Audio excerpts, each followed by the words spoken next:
So let's look at another example for the D20. And I have here this chart of a woman, and we can start with the moon dasha. The moon is here placed in Virgo and the second house, but the moon does not rule any of the important 8th house factors. However, it is conjunct the important karaka of the D20, Jupiter. With the help of Jupiter, the moon can manifest a path of dharma leading to inner growth and happiness. And this happened during moon Jupiter.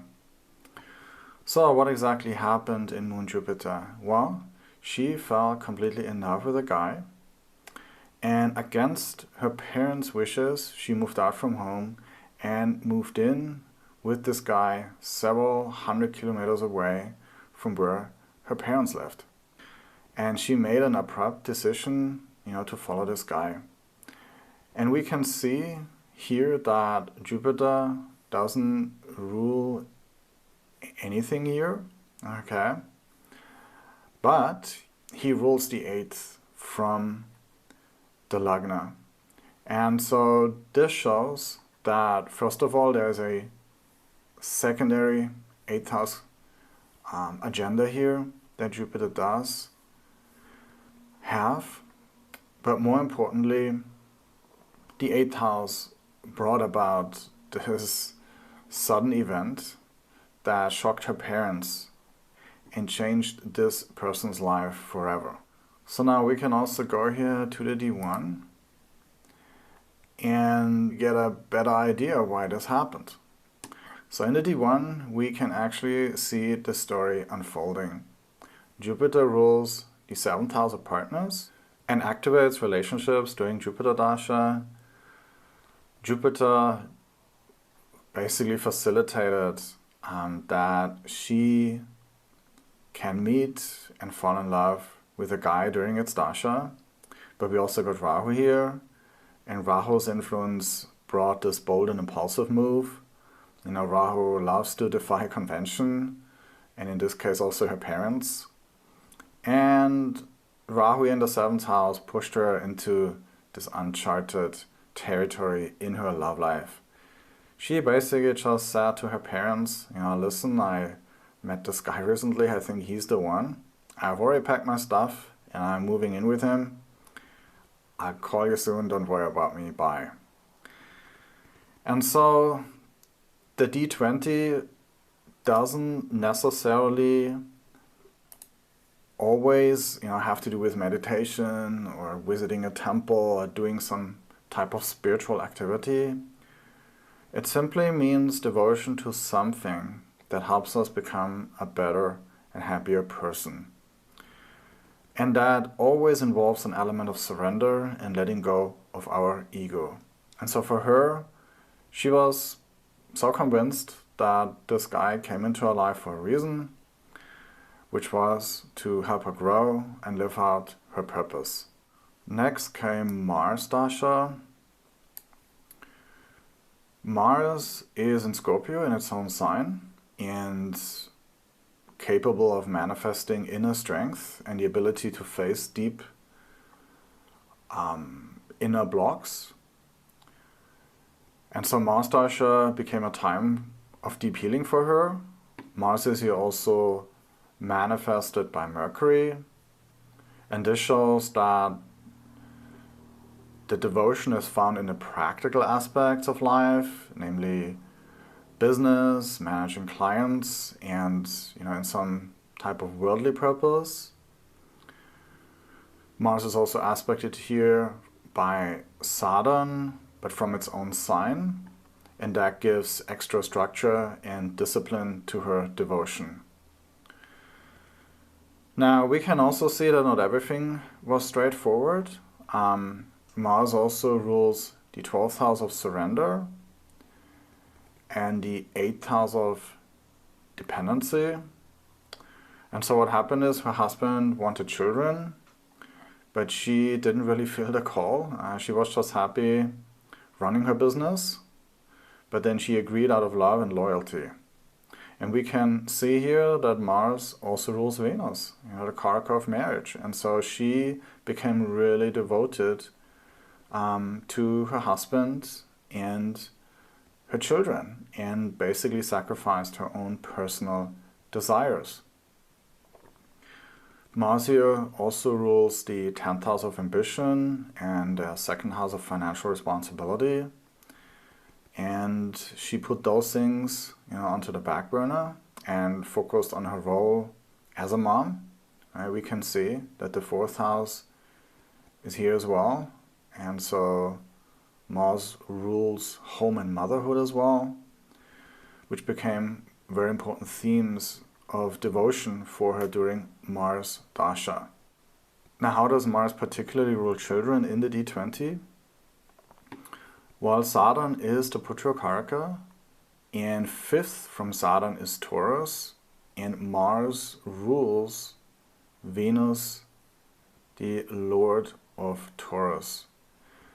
And so this is what brings children into the picture. Right? She became highly devoted, to her role as a mother, and she saw in her new role just as much meaning as, running her business.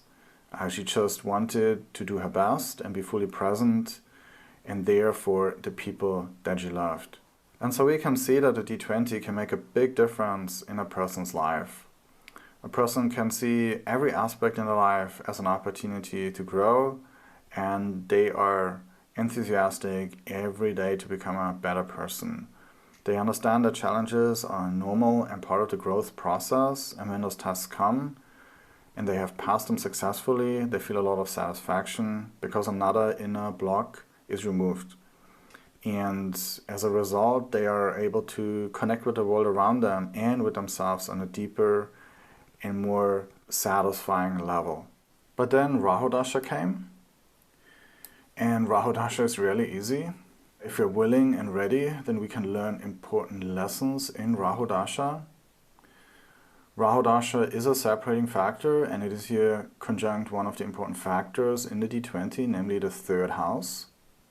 Rahu is placed here in Libra, the sign of harmony and balance.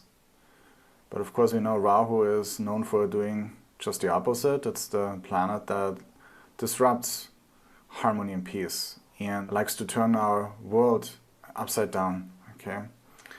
Now Rahu is also conjunct here the 9th cusp, and this can indicate a break in her dharma and destiny, that is connected with the devotions in her life, and of course here possibly also with Libra, her marriage.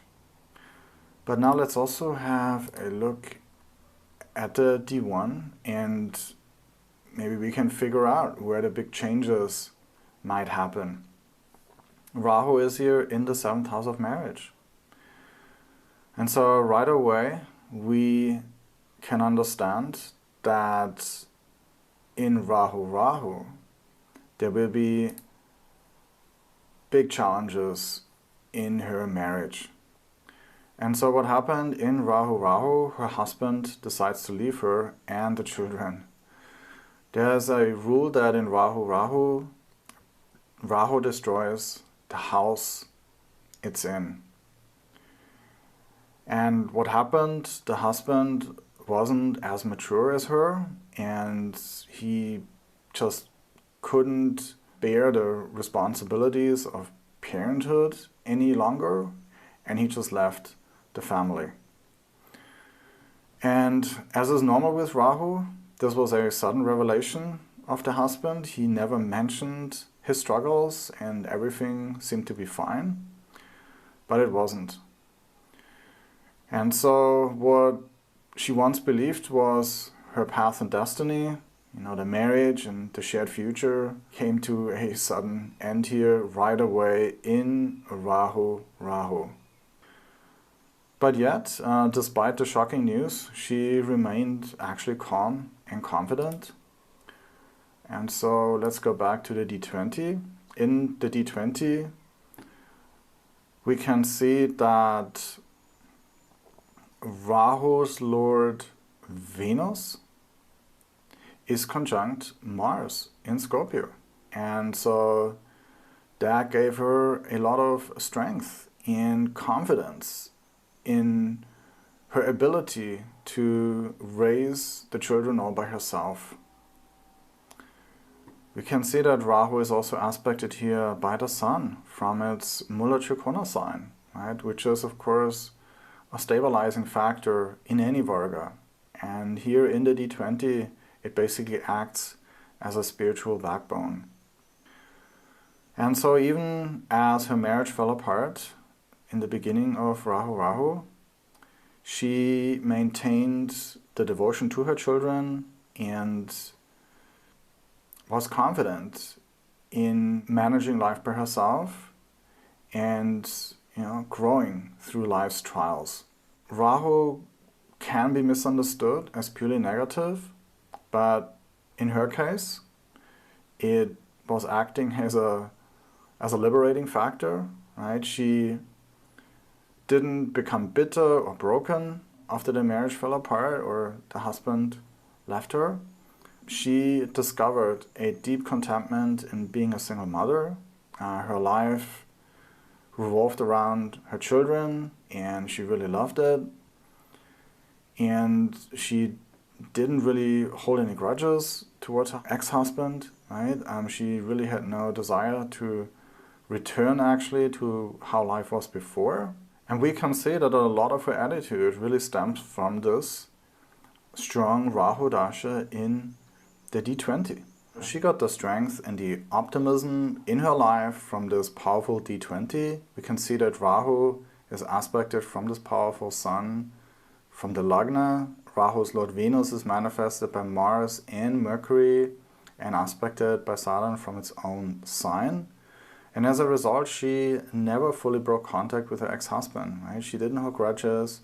She wanted to maintain some contact for the benefit also of the children. And she just took personal responsibility for her life and considered that whatever happened was for her best. And so we can see that the D20 gives direction and meaning to our life, right? Every event ultimately serves as an opportunity to learn and grow. Sometimes we can control the event, but sometimes we can't. And whatever the case may be, we can always choose to respond with awareness, humility, and devotion. The real spiritual path does not lie in escaping life's challenges, but in allowing them to increase our wisdom and devotion. And even the most difficult dasha can become a turning point, not by changing the outer world, but by transforming the inner one.